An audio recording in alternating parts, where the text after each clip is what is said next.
Welcome back to the channel, Exile. In this week's video we have recorded a live guide update for our Gemling Legionnaire Shockwave Totem build. As you can see, quite a few things have changed. We now have 4000 Energy Shield scaling to 8000 while playing with Grim Feast. There's more attack speed in the setup, more damage, more safety, more everything. Most of this is thanks to the input of the community. I have named them by name in the PoB as well. I want to thank all of you for your input. You guys are awesome. Let's see a little bit of a showcase, and guys, if you want to skip to certain portions of the video that interest you most, check the timeline to do so. Thanks for watching, and let's get into it.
First and foremost, guys, we've been gifted with the gift of all gifts.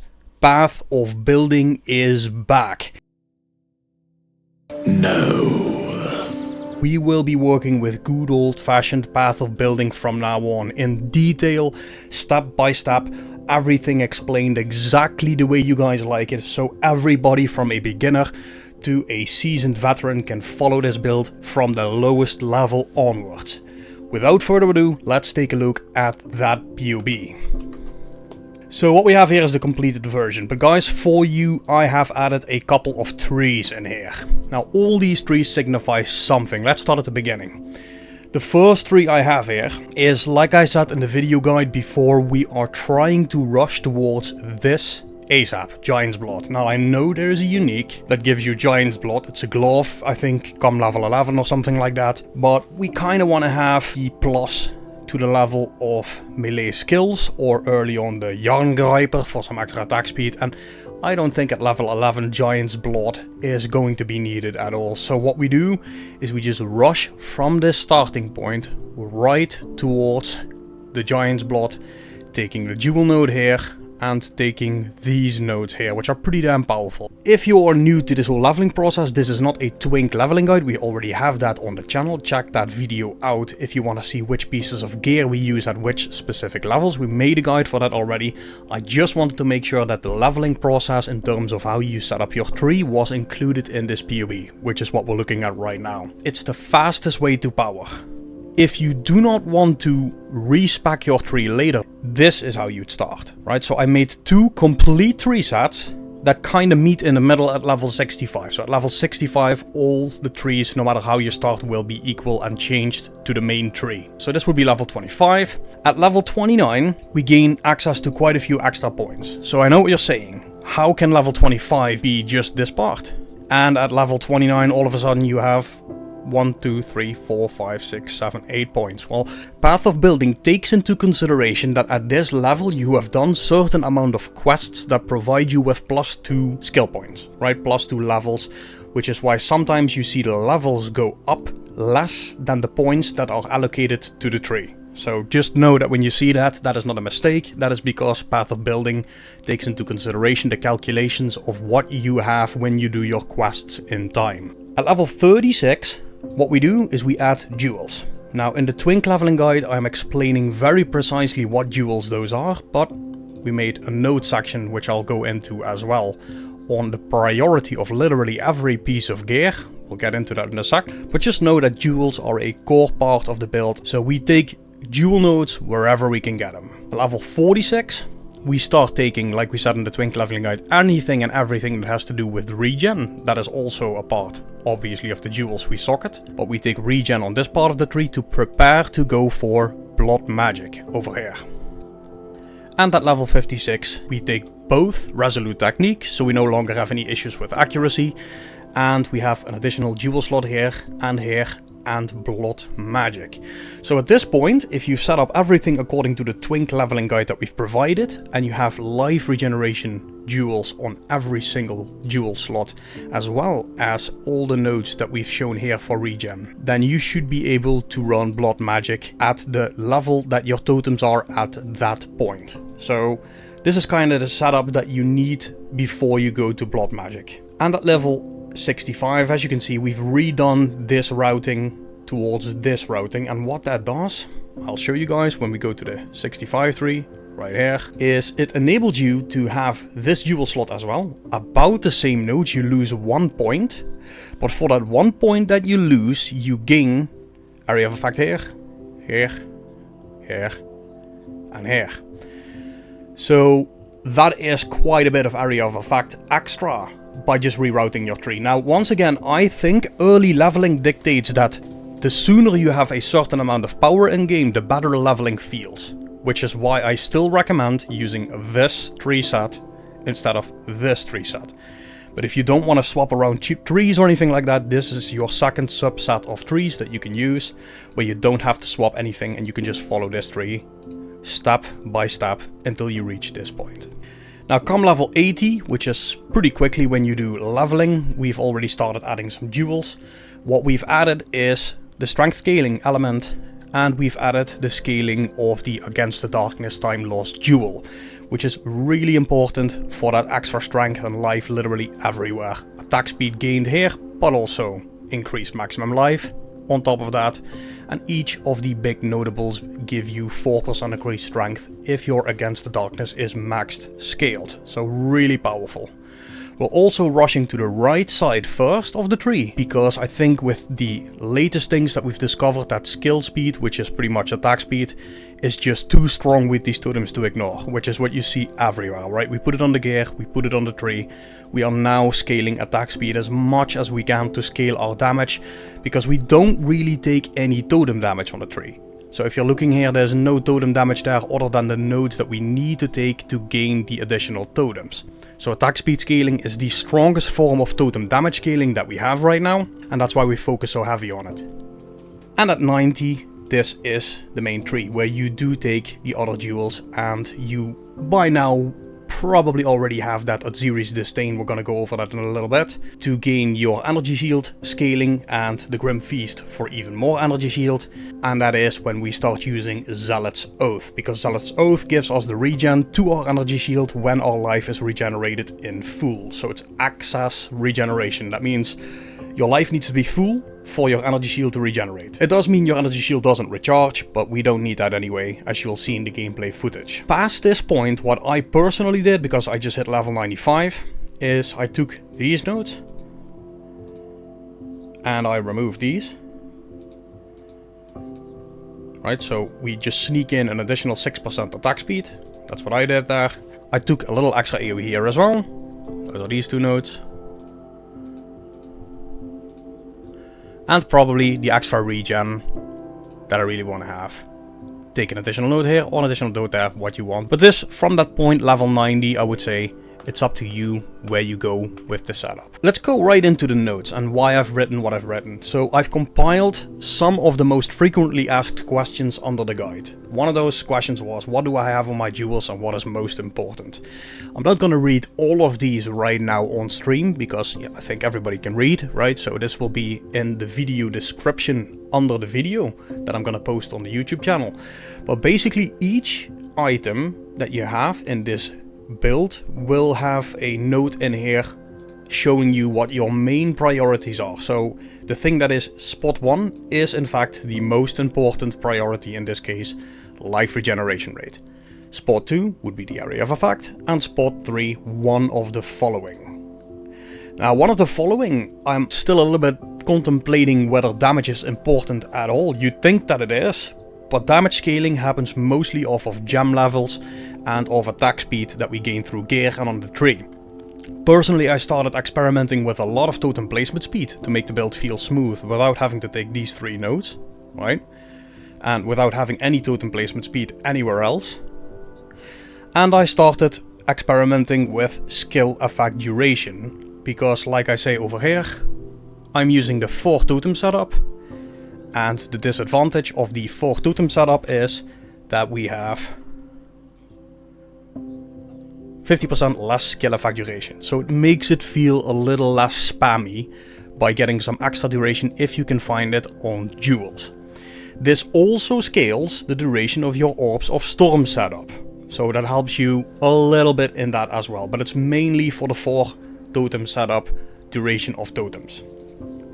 And as you guys can see, every piece of gear here has priorities, the things you kind of want to go for. I hope this is all you need to set up this build, but do me a favor, if you're missing something in this PoB, let me know under the YouTube video and I will make sure I update the PoB with the suggestions you guys give, so other people will have that in that PoB as well.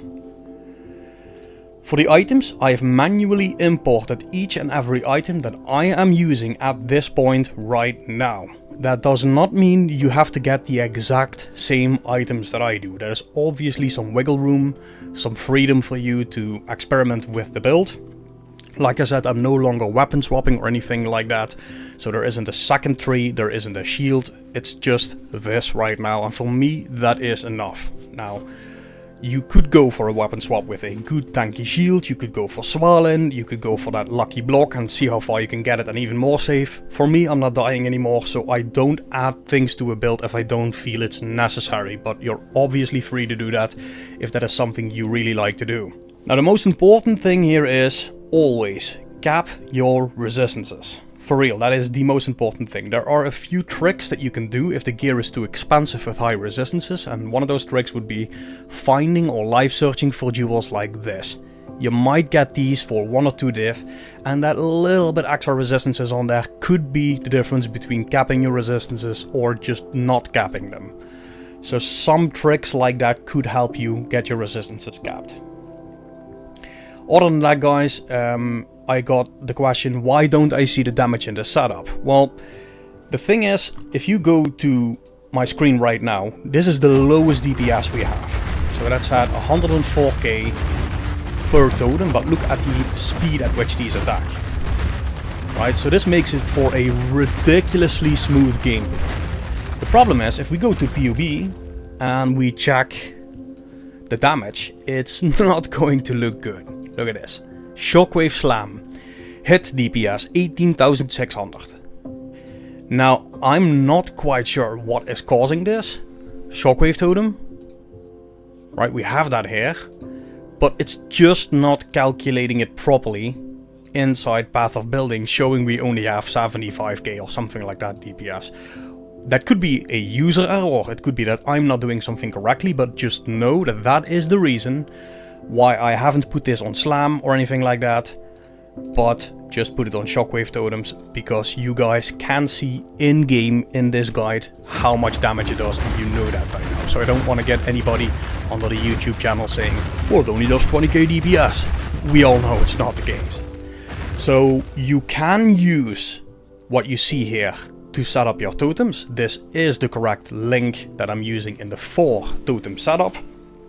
If you want to use a 3 totem setup, you can change your overabundance for heavy swing, for instance, and that will add you a little bit more damage, a little bit more duration. But because I'm scaling bit by bit more duration on my jewels, I want my overabundance because it is by far the best damage multiplier. You're talking about 3 totems to 4 totems, 33% extra DPS, more coverage, more reach, everything. I also in this label put that we will change magnified effect to concentrated effect for bosses. So this is just your setup, and all you do, change mag to conk. Everything in this PoB is kind of very clear, right? We can't skip over things, so it's Blasphemy with Temp Chains, Ritualistic Curse, Encumbrance, and Vitality. The reason we put Vitality with Blasphemy is that Blasphemy's quality, which is really nice, gives us reduced reservation, which, believe it or not, also goes for Vitality. Now, for me, having 3 spirit left, that doesn't matter at all. But you could imagine that if you are going exotic with the build, like I say in the notes, right, you could put soul cores in here that give you extra spirit. I'm not gonna mess with that, but you could do that. Maybe at some point every point of spirit counts, which is why I put the Vitality at the Blasphemy, just to give it a little bit more spirit left over. Leap Slam, Holy Descent, guys, what I did in configuration, I did not go Are You on Consecrated Ground, because we rarely use this for the regen. If we would, it would look a little bit ridiculous, right? So it would say 3000 regen per second, and that would be a bait, because we don't have that. The only reason we have the Leap Slam there is just to get over some of the annoying hurdles that we find in maps sometimes. And getting that Holy Descent is nice for a little bit extra regen, especially if you can't place a totem where you are going to land, so it's going to keep you safe for a quarter of a second, but I did not want to include it in here, because it would be a bit of a bait. I do need to put 30 Legionnaire, which we will have in the bossing. Grim Feast. Nothing linked to it, and I would say enough said, right? Everybody, the pajama people, the bathrobe people, knows what this does. It scales your Energy Shield to double what you have. So right now it's 8,600 life with 4k ES, the way we got this set up, and it will be 8,600 life with 8,000 ES in simulacrums and in maps, giving you a health pool of 16k, which is absolutely ridiculous, especially for mapping. In simulacrums, you're gonna be pretty happy that you have that. Now, before I continue, this whole Energy Shield scaling thing with the Osiris Disdain was first suggested to me here in the YouTube channel by Lee Ogden, I hope I'm saying that correctly, 7 days ago, under this video, the currency farm guide, the latest guide that I made, and it got quite a few likes as well. I commented to it, but I didn't start using it until yet somebody else inside my Twitch told me to use it, which was Joni Konar, so I hope I'm saying that correctly. But he said that the last time we were streaming, he's like, why don't you try this? These could be the same people. I'm not quite sure, but I want to thank them by name at least, because they were the ones that gave me this idea, and that put me to the point where we are now scaling with Osiris Disdain for the extra Energy Shield, and it's an absolute huge safety upgrade, guys. Going back to the PoB, Orb of Storms. We have Orb of Storms, Font of Blood, Font of Rage, Arcane Tempo, Persistence, and Expanse.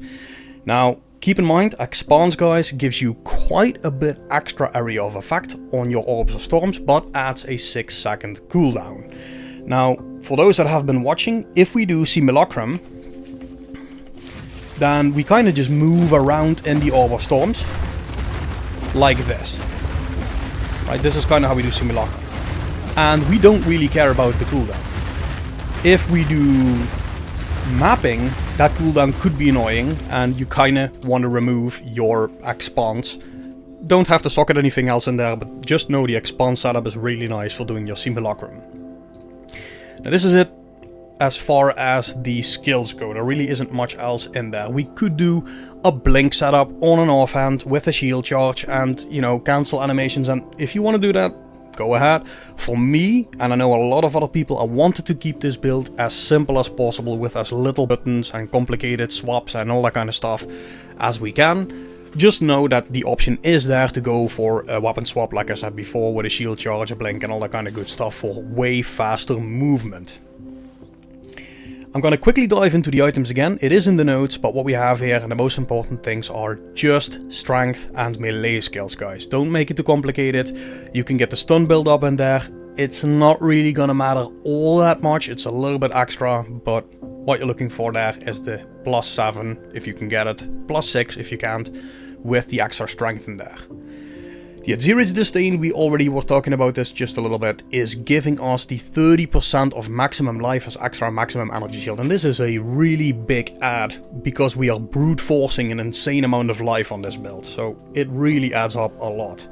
You want the damage taken bypasses energy shield roll to be as low as possible. Rarity, nice, but you don't care, not at least on this helmet. Mana, doesn't matter. Me personally, I had to put a cold resistance rune in there to cap. I want to get rid of that and put some more life in there, or even some more regen, a 0.3 rune on regen per second. We'll get to that, but the most important part is that it's corrupted with at least 1.75 of life regenerated per second. You're going to need it, because if you don't have this, you cannot sustain your totem cast. The Merrier Invictus, I've got a 5-socket version, and that means we put the... And I'm so bad with this in terms of names. Let me go down to the notes here. We put in the soul core of Sita, this thing, and it gives you 5% all elemental resistances per 1 soul core. So that's why you see the 25% all elemental resistances. It's not a corruption. The corruption is the 5th socket. We also have 5% increased attributes per socketed rune or soul core and 5% maximum life. You can search that on the trade site, real easy. For the gloves, guys, like I say in the notes, what we want there is we want a +2 melee, high life, and a resistance if you need it to cap, or strength instead of that resistance if you don't need it to cap, and preferably attack speed, because like we said before, attack speed scaling is wild with this build. For your boots, once again, movement speed, strength, life. The life on this is kinda it's not great, but guys, look at the resistances on that. Trust me, that was already quite expensive, and resistances need to be capped. That is your most important thing. So if you can find boots like this with 160 life, go ahead. For me, I wasn't so lucky when I got these. I'm betting they're out there, but just know that is your stat priority. Now, I did go really deep on an amulet, so I am selling my old amulet right now because I wanted one with life, energy shield and energy shield scaling. It's just, that's a wild amulet, guys. You also note that we now have a different anointment on that amulet than we had before. We were using deep trance, we are now using this. There it is, patient barrier. 60% increased maximum energy shield is insane while scaling it with Exiles Disdain. Thank you, Ares, for that. That was Ares' thing that he said last stream.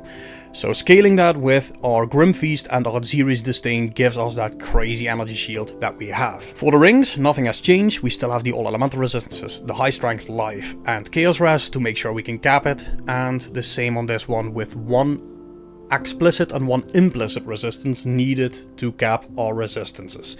All of this is explained in the notes, guys. If you want to read it for yourself, is in the notes section of the guide. The ingenuity, I got a lot of questions about this. Do I need a 75%? Do I need a 80%? What do I need here? Well, the honest answer is you need to cap your resistances. Right? That is your main goal here. Could you put a rare belt in here and cap your resistances? Yes, you more than likely could. Put a rare belt in there, high life, high strength, high resistances and cap. The reason we go for ingenuity is because, and I've explained this before, at 75% it is 1.5 slot.